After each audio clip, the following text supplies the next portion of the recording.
Welcome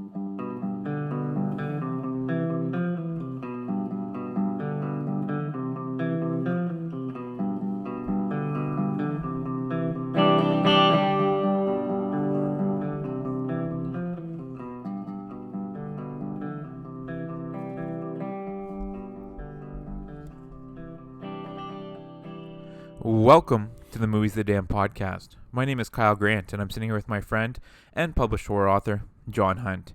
If you enjoy what you hear here today, please subscribe to our YouTube channel, check out our Facebook page, and follow us on both Instagram and Twitter at Damn Movies. Email us any questions, comments, and suggestions to moviesthedamned@gmail.com. For further details on John's published works, please visit his blog, johnhuntfiction.wordpress.com. Today, we'll be discussing Sam Mendes' 2019 epic war film, 1917. The movie is presented to the viewer in what appears to be two continuous shots and follows two young British soldiers, Schofield and Blake, who must hand-deliver a message calling off an attack that will result in the slaughter of 1,600 British troops. As they are forced to cross into enemy territory, the two experience many close calls, and ultimately, Blake ends up dying after getting stabbed by a German pilot he tries to save. In the end, Schofield ends up beating all odds and delivering the message, saving countless British troops. John, opening thoughts on the movie? Yeah, I know this is not a horror movie. Just recently, I've been pretty excited to watch some really excellent movies, and I think It's Oscar season. yeah, and they deserve to be talked about. They deserve to be like for me, anyways. If you don't like horror, if you don't like us talking about this, that's fine. I totally understand because you're tuning into us to get a certain type of content, and we're not bringing it to you. I get it. I understand. We will be going back to our regularly scheduled programming. But I saw this movie, Kyle saw this movie. We were both kind of blown away by it, and we need to talk about it. And I think we're going to talk about it. And you know what, John? Like we are focused on almost entirely horror films. We do the odd one that might not be completely horror. For sure. But it's kind of cool that this will be the third movie this year that we've talked about that's nominated for Best Picture at the Oscars, with the previous two being Once Upon a Time in Hollywood and Parasite. And so and in my opinion, those two and this one, 1917, are the three best movies of the year. And so it's just kind of cool that we're covering all three of them. So let's get into this. I agree. I haven't seen the other ones though. I haven't seen Jojo Rabbit. I heard it was excellent. It wasn't my cup of tea. Okay. And I haven't seen what was it? I've seen The Irishman. Yeah, I saw that too. I liked it, but it wasn't in the top three. No, like for me, The Irishman, I feel like if you've seen Goodfellas and you've seen Casino, then you've seen The Irishman. Oh, except for the actors are 20 years older. Yeah, but you know what I mean. Yeah, I do. I know. The I'm same just being progressional dumb, plot. Yeah, you know. So like, you know, and he's definitely a great director, Scorsese. Like those long scene shots that he does they're excellent, and they draw you in. It's just like I've seen them before. I felt like I've seen it before, and it was like for a 3 hour and 40-minute movie, it felt like 3 hours and 30 minutes too long. So that's just my opinion, and you know, I do love Scorsese, and I do love those actors. I think they're excellent. This just wasn't my movie. I don't think it should be in the Oscar list. But I like what you said there about you've seen it before.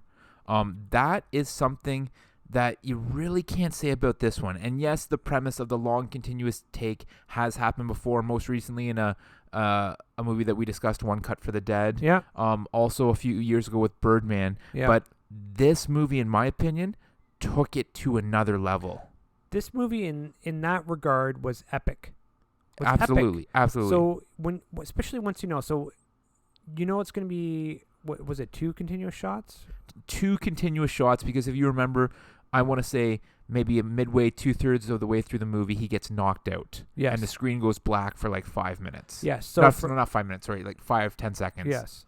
So when you know that this was a continuous shot film, and you know, watching other movies, what it takes to make those movies and how many cuts they make and how many things they do and placements they have and the lighting and all the things that they have to deal with when making a film, and then you have to take all those away to make the one continuous shot, because you can't have the lighting in a certain way because the camera might catch it. You can't. It's astounding. Or it is astounding.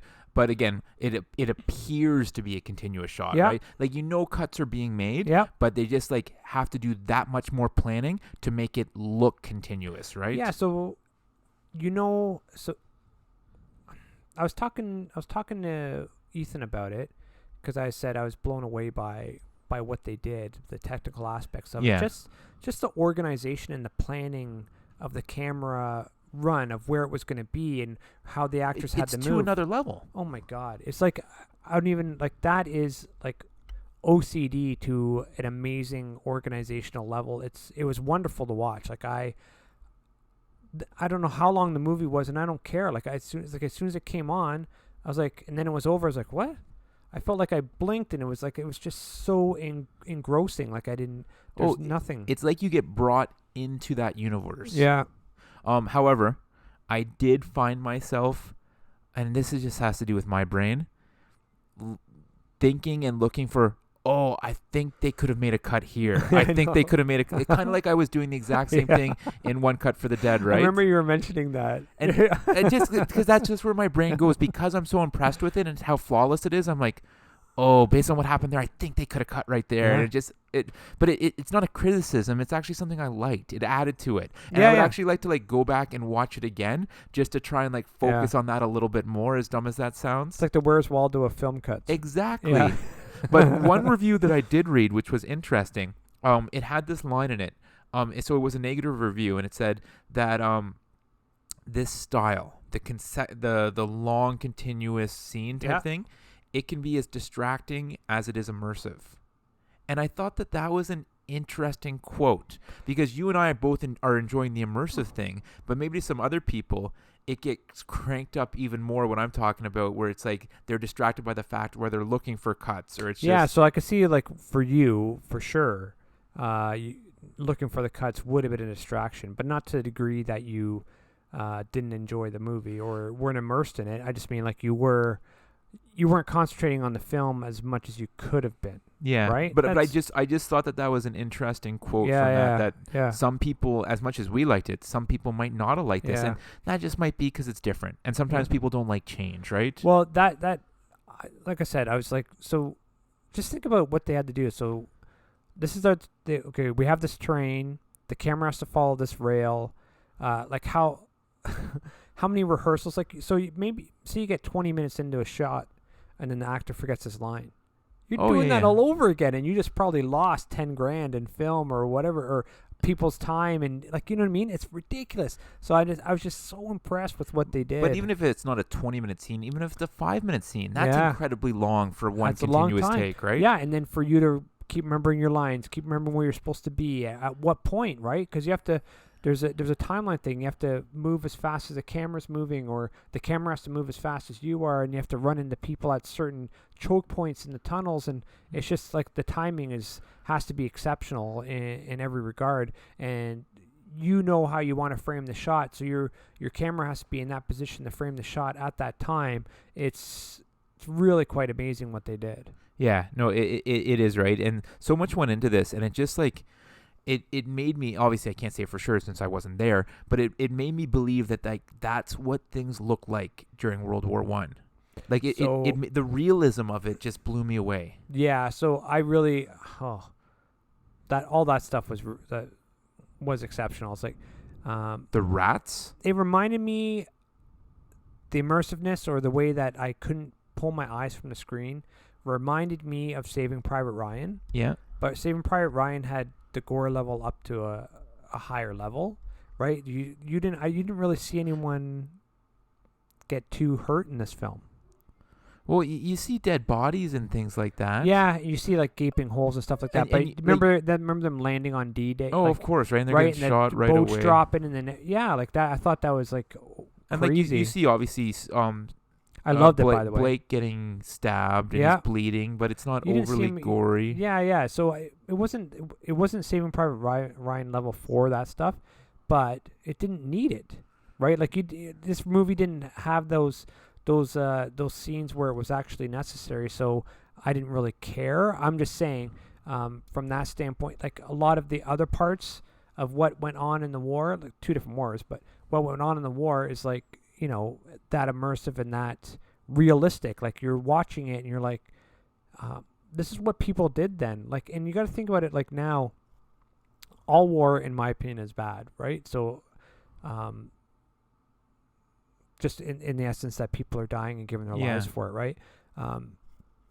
That being said, so like if people that go overseas nowadays into Iraq or whatever, they do 6-month tours or a year tour, right? And they get a break and they come back, right? Which is great. I'm really glad that they do it. But back then, when you went to war, you didn't come back until it was over. Yeah, like you're going for 1 year, 2 years, 3 years, 4.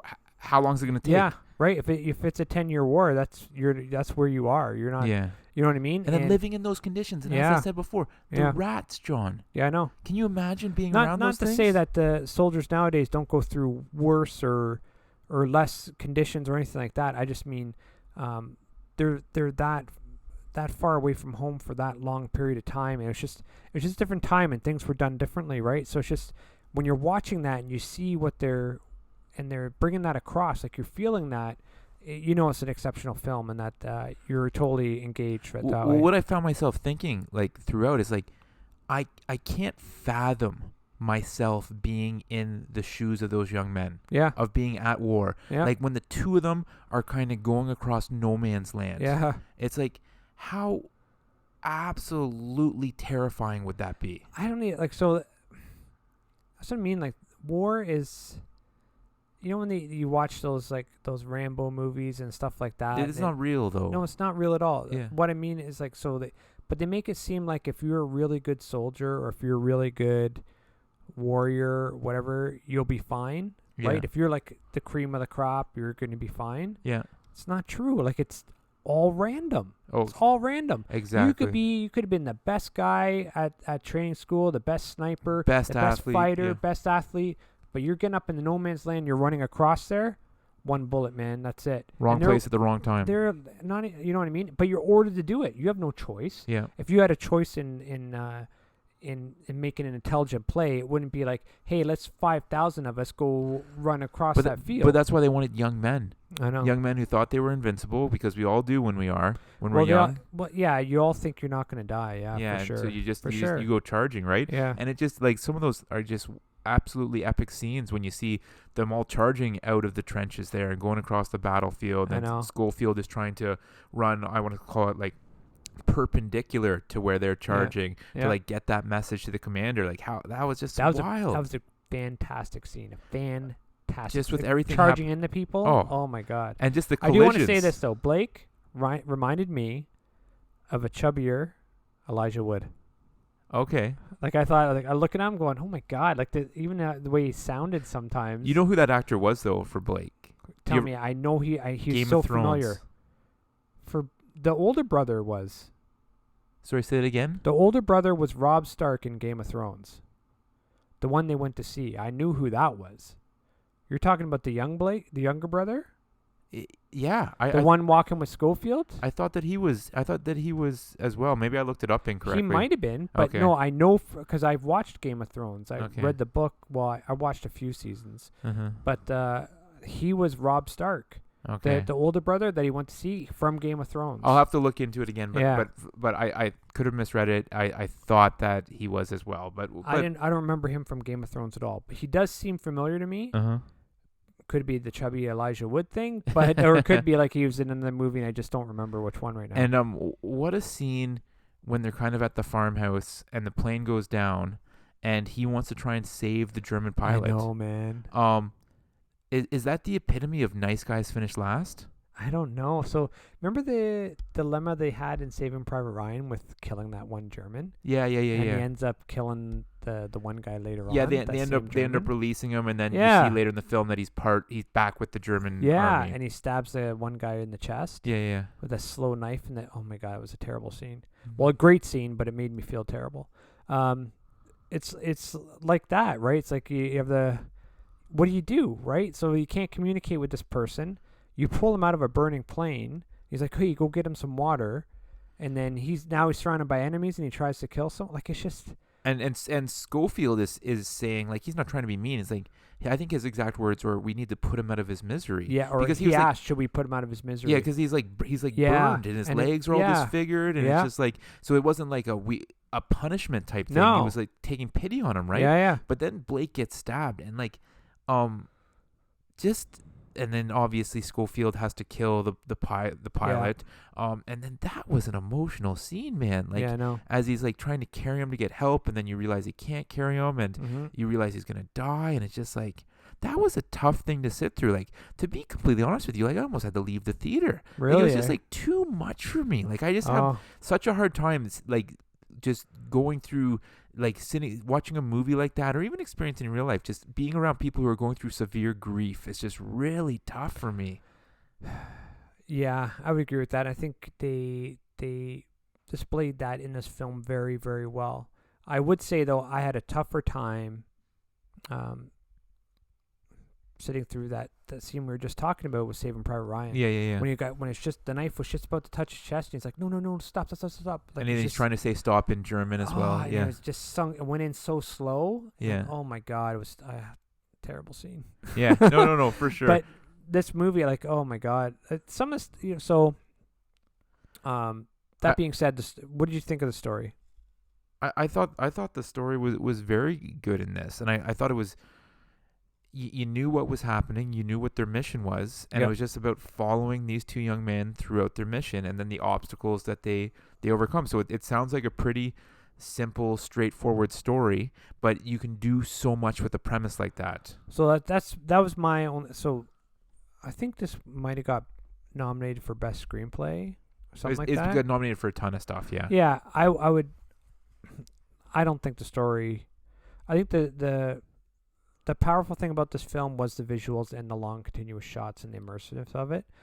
You've seen that story 1,000 times.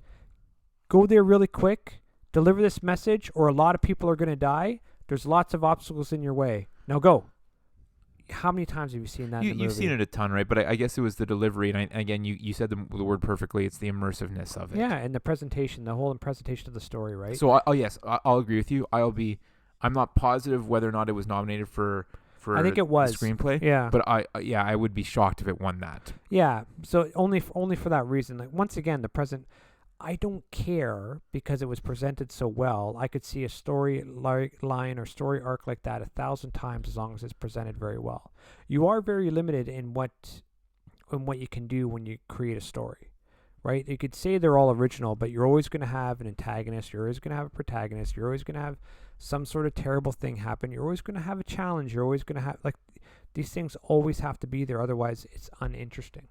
Yeah. So, for that, also, like, finding the older brother alive, I was like, okay, a lot of things happened that were too good, as long as things happened that were very bad. So the ones that happened that were very bad, I'm like, okay, that's war, that's real. But him finding that milk and being able to give to the baby later, I was like, that's like a 1 in a million thing, right? Like, it's very, I'm nitpicking, by the way. Yeah. But it's very like, convenient, right? Very convenient for, this baby to be crying and needing milk, and he happened to fill up his canteen with the only milk in 1,000 like wherever far around that he was in, right? Like, he happens to stumble upon that and stumble upon the only person that actually needs it to live. Yeah. Right? So I was like, And then when he gets there and he finds the older brother who was in the first wave and went across, And he's perfectly fine. He's perfectly fine. I'm like, right? Like, they could have done more with that. Okay.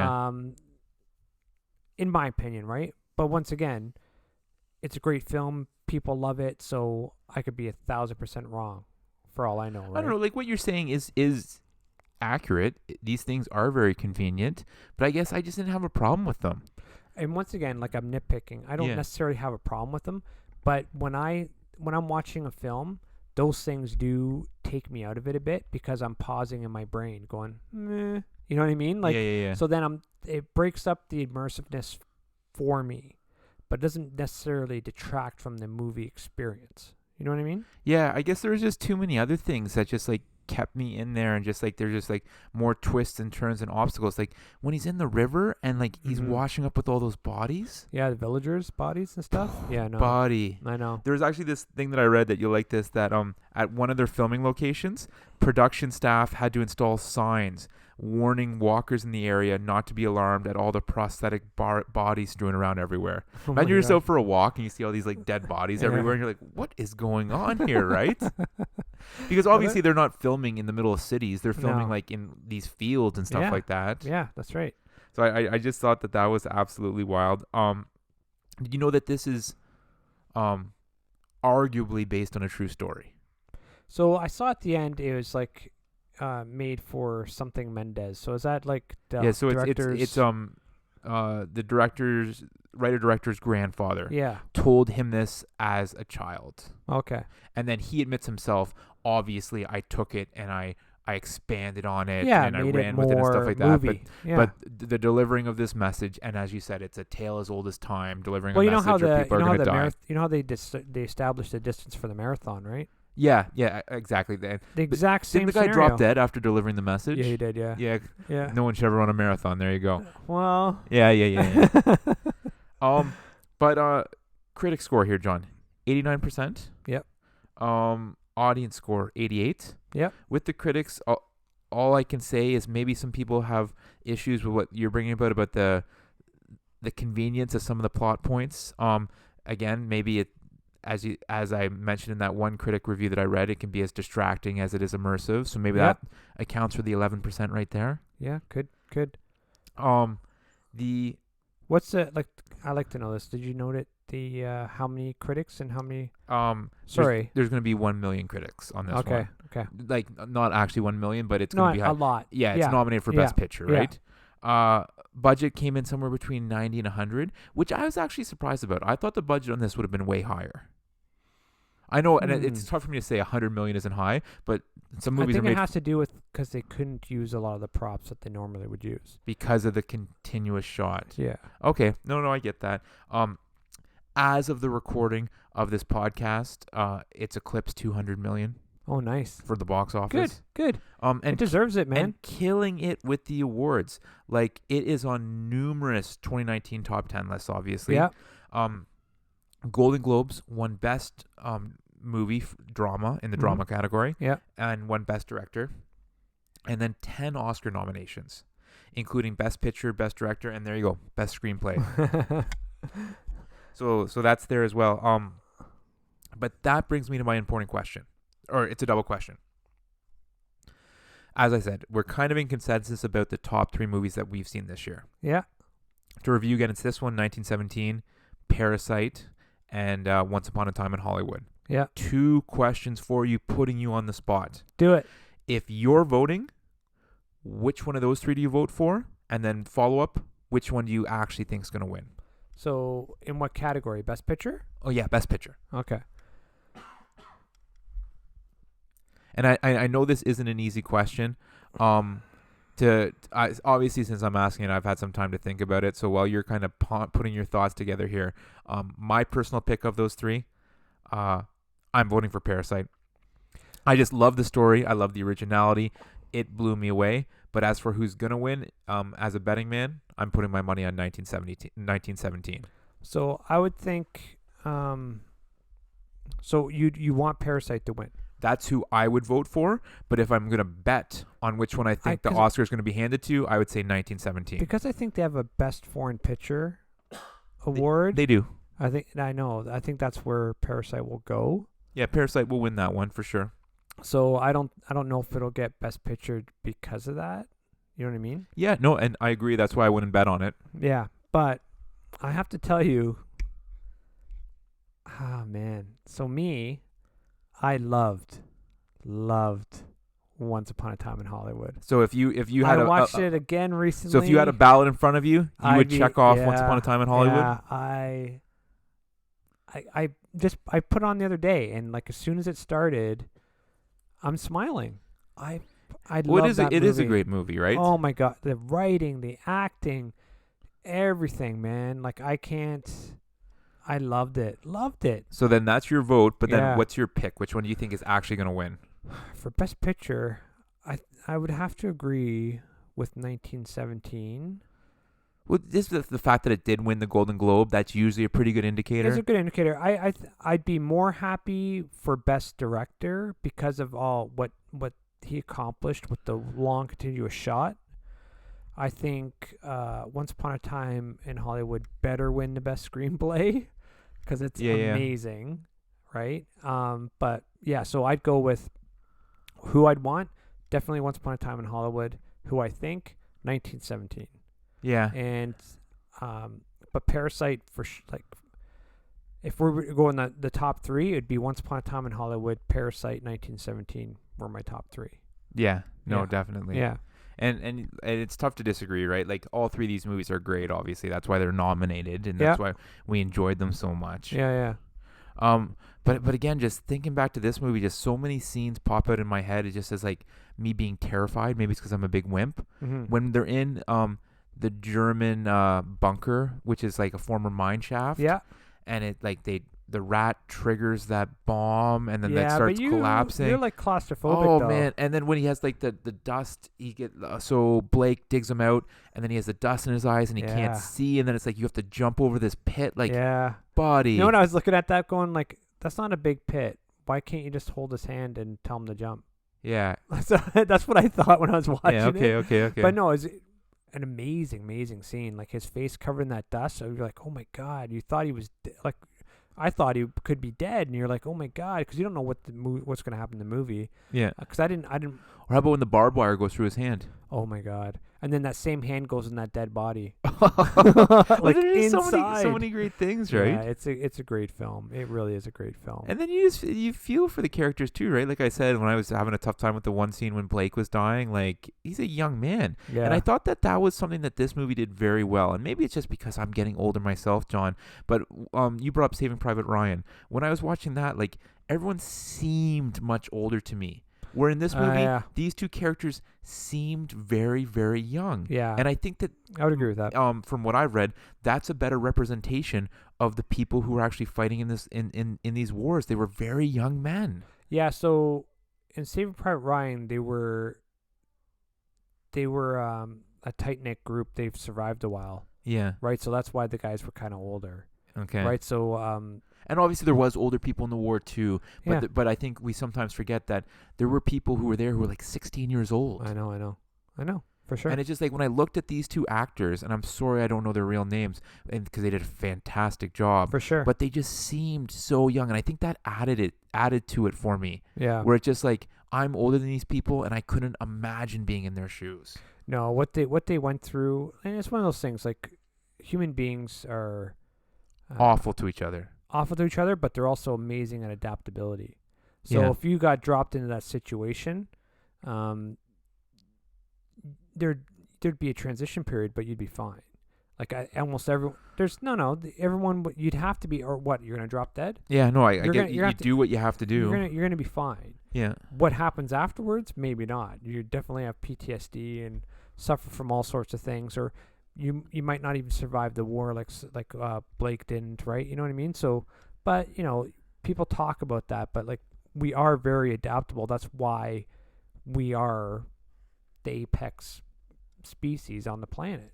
Yeah. Because of our adaptability. But I would never want to go through what they went through, right? It's not something that I would choose either, right? And I guess you do adapt, right? Like if you remember right near the beginning of the movie, Schofield and Blake are what, like a couple hundred yards behind like the trench, right? Like behind, and Schofield's there having a nap. Yeah. And it's just like you're like a few hundred yards away from like war. Yeah. And you're just snoozing. Yeah. But I guess that's what you did. That's what you did. Right? Wild. It's wild stuff. It is wild. Folks, and I have said this before, but not for tons of movies. If you can, go and catch this one in the theaters. It should be seen in the theater for sure. Just for the sound, the atmosphere. This is an epically well done movie. Yeah.